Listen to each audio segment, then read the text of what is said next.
My castaway today is the playwright and screenwriter Robert Bolt. Robert, what were your parents like? Were they artistic? My parents, although they had very little time to cultivate the arts, they were too busy earning a living, always had a great respect for the arts, but there was no artistic activity in the family. What was your ambition as a boy? All I can really remember is this, that I desperately did not want to grow up because I felt that I was incapable of looking after myself, let alone anybody else. My dream was to be a writer, but that seemed rather like wanting to be, an Arctic explorer or to have wings. It didn't seem anything that could happen. What did you do when you left school? I made a complete mess of my school certificate examination. I had 2 goes at it and did worse the second time. And my father, who was really scraping the bottom of the barrel to keep me at school, said, well, that's it, you made your bed, you must lie on it. And I got a job as officially a junior clerk, but actually an errand boy and stoker of boilers at a large insurance office in Manchester. Yes. What got you out of that? I remember this very clearly. I was walking home through St. Peter's Square in Manchester one night, and I met the sixth form master who had taught my brother, who was an exceedingly successful schoolboy and was at that time at Cambridge.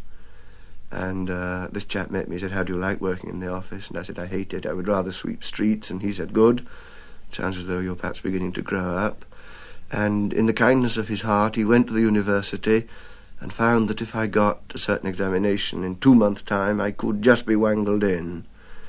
And I studied at home, and I covered a year's syllabus in 2 months, which doesn't show how bright I was, but it shows something that all teachers ought to know, that if a child wants to learn, it will learn easily. If it doesn't want to learn, you can forget it. Yes. I wanted to learn for the ignoble reason that I wanted to escape from the office, that's all. Let's pause for some music you've chosen. Giuseppe Verdi, I Vesti, Cicilline, Act 5. Let's have a listen.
That was Joan Sutherland and the Paris Conservatoire Orchestra, and the conductor was Nello Santi.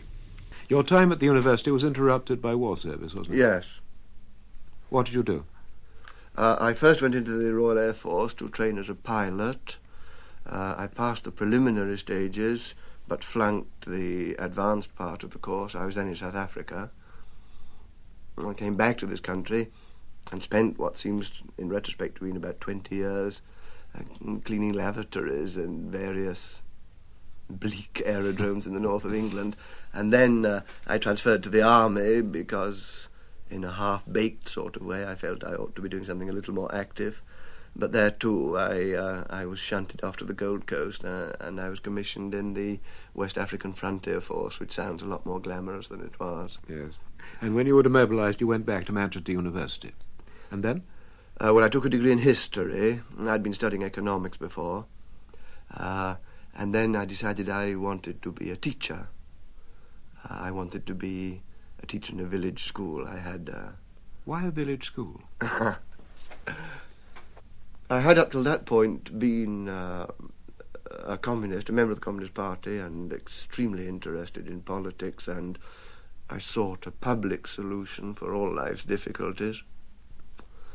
After the war, I gradually became more and more uncomfortable in the party and hostile to its philosophy, and I could get no sense out of the people I revered in the party. I could get from them no sensible, honest answers to the questions I was asking. So I left the party, and I suppose I flew to the opposite extreme. I wanted a very private life in which I could do a limited amount of good. I was still very interested in doing good. Yes. And so I went to a village school. Had you started writing?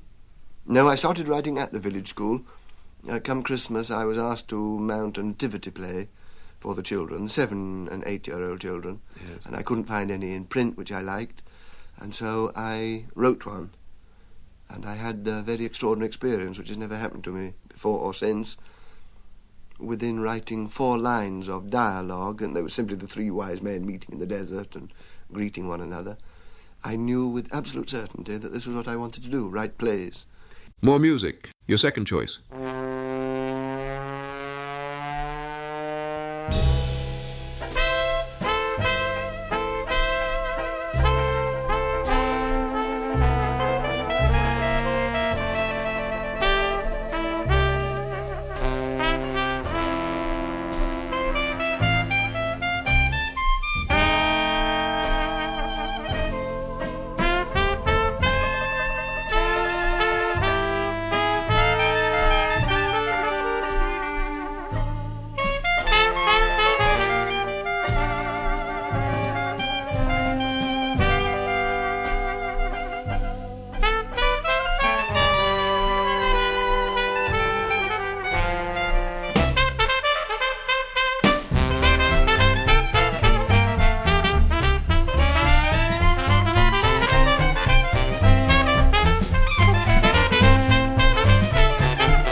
Way Down Yonder in New Orleans. That was the Dutch Swing College Band.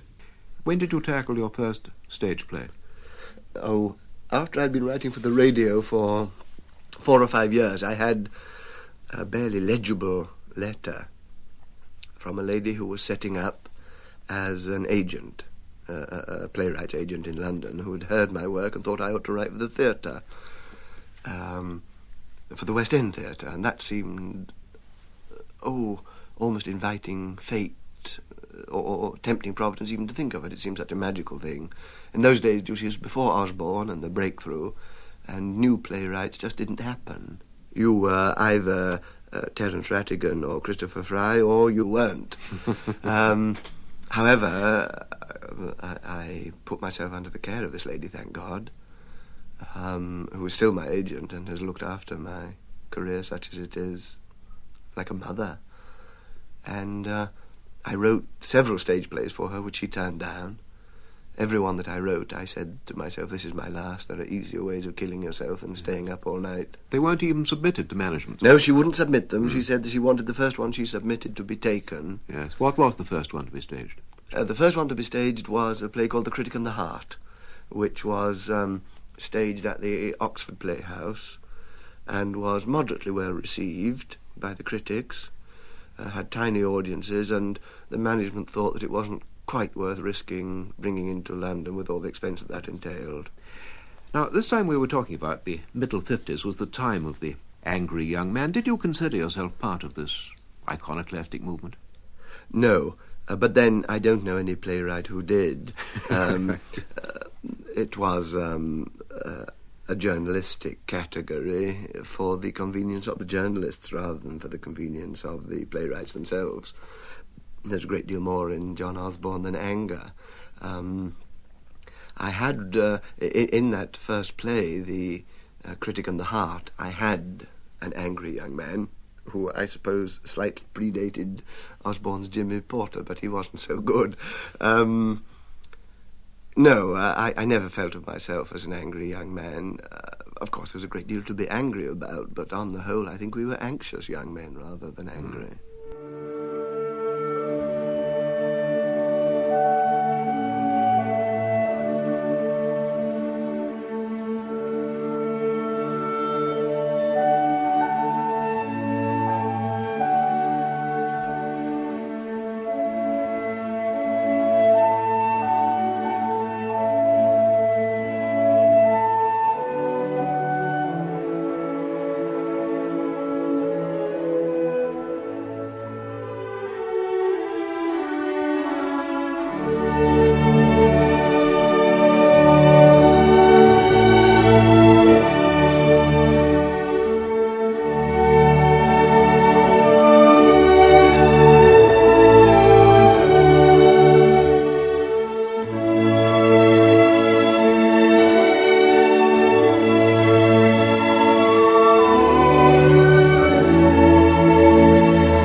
Mozart. Clarinet Quintet in A major. Soloist Carl Leister. The next play did get into London, and that was Flowering Cherry. Yes. With Sir Ralph Richardson, Celia Johnson. Yes. And the Haymarket Theatre. It was the full dream come true. Were you confident about this play? Yes, I was. From the moment that Sir Ralph and Celia said that they would do it. I thought that it was open and shut then. It was bound to be a success. I was very ignorant of the hazards of the West End, and I, as an act of faith, I handed in my resignation as a teacher just before we opened, to the alarm of Mr. Beaumont, the management, who was very much more aware than I was of the chances. It ran for over a year at the Haymarket, and you won the rather patronisingly worded award of the most promising playwright of 1957. Your fourth record, Underneath the Arches. The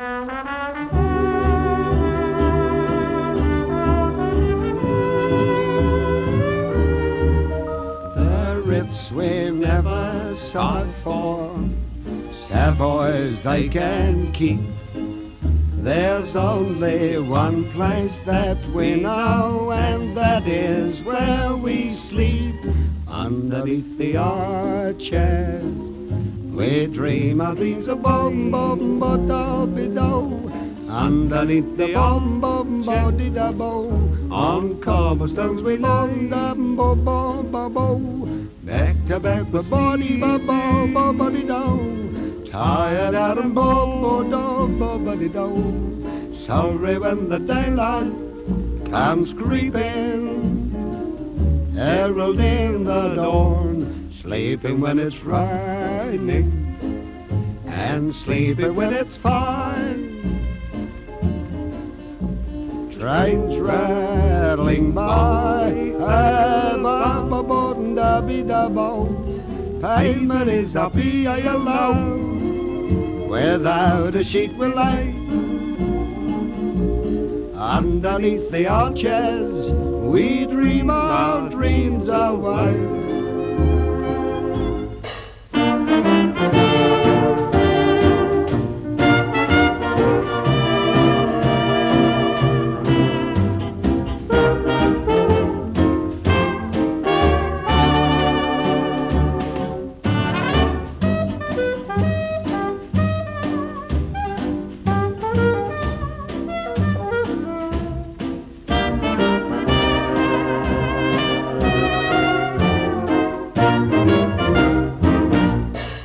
That was Flanagan and Allen.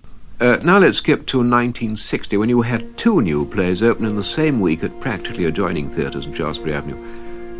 What were those? The first one was The Tiger and the Horse, in which I was lucky enough to have Sir Michael Redgrave and Vanessa Redgrave and Catherine Lacey. And then the other one, which I had written while I was waiting for Sir Michael to become available, was A Man for All Seasons, in which I had Paul Schofield and Leo McKern, so I was very lucky. Superb casts once again.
Number 5, Robert, and you've chosen Handel and Zadok the priest.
With twin successes to your credit, it was hardly surprising that the film people got after you.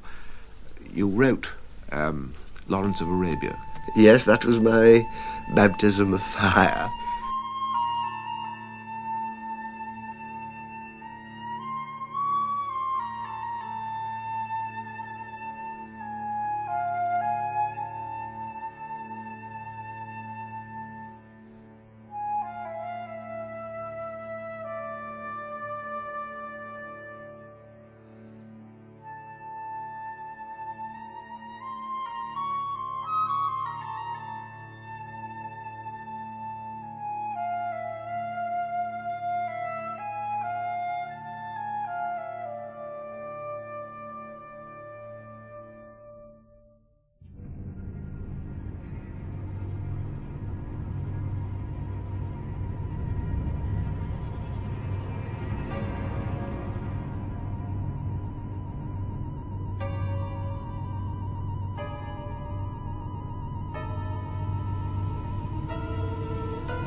Your sixth record is Bach.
Concerto for two violins in D minor. Soloists there was Alice Hamancourt and Walter Pfeiffer, and the Concertus Musicus of Vienna, and the conductor was Nicholas Hamancourt. Now, after this succession of successes, you had a flop. Oh, yes. I think you mean Gentle Jack here in London. I'd already had one very savage beating in New York with Flowering Cherry, which ran for 3 days. Did it? I didn't realise that was a flop in New York. Oh, a really resounding, majestic flop. The critics there laid about me in no uncertain tone. So you went to work with David Lean again on a film script? I then wrote Dr. Zhivago for David Lean.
Your seventh choice is Benjamin Britten's Missa Brevis in D minor.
That was St. John's College Choir, Cambridge.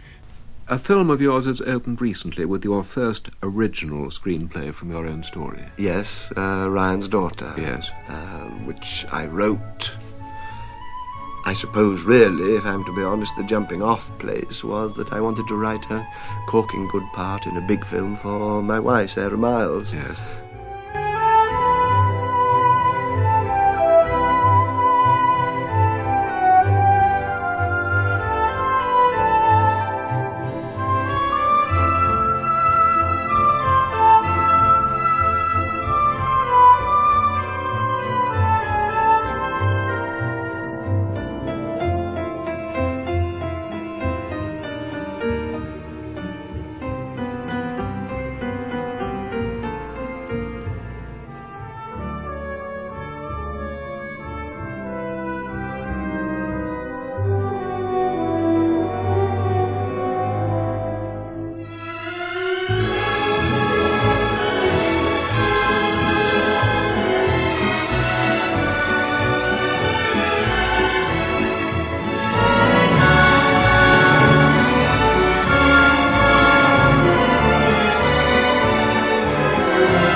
And Sarah Miles is now in your current play in London, the one that's running so successfully, Vivat Regina. Tell us about that.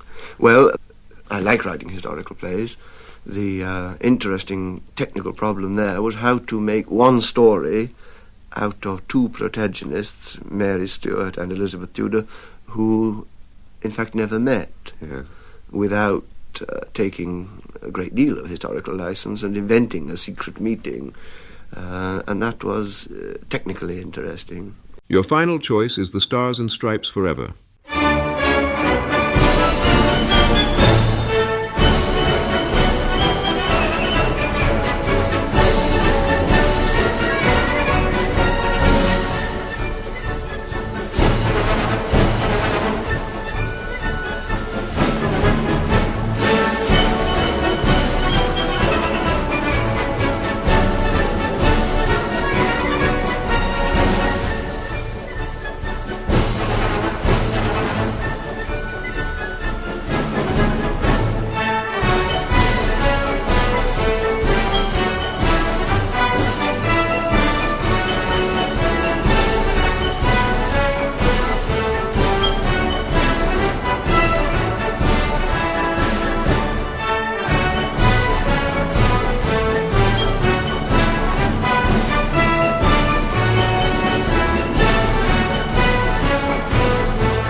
favourite book is P.G. Wodehouse, Yes.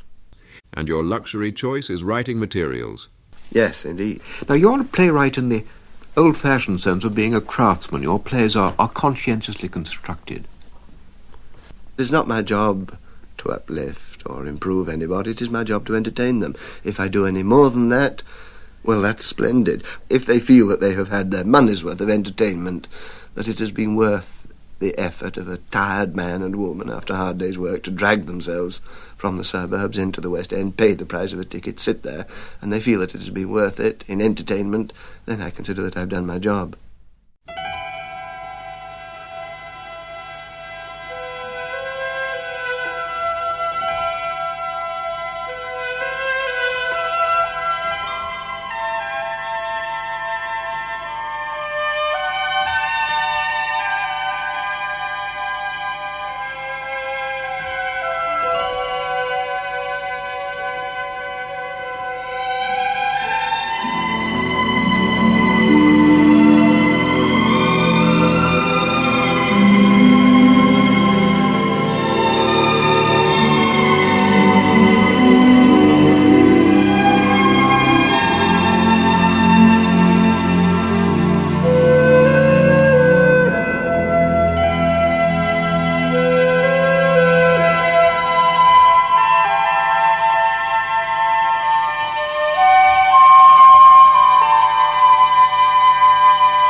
Well, Robert Bolt, thank you for being on Desert Island Discs. Goodbye, everyone.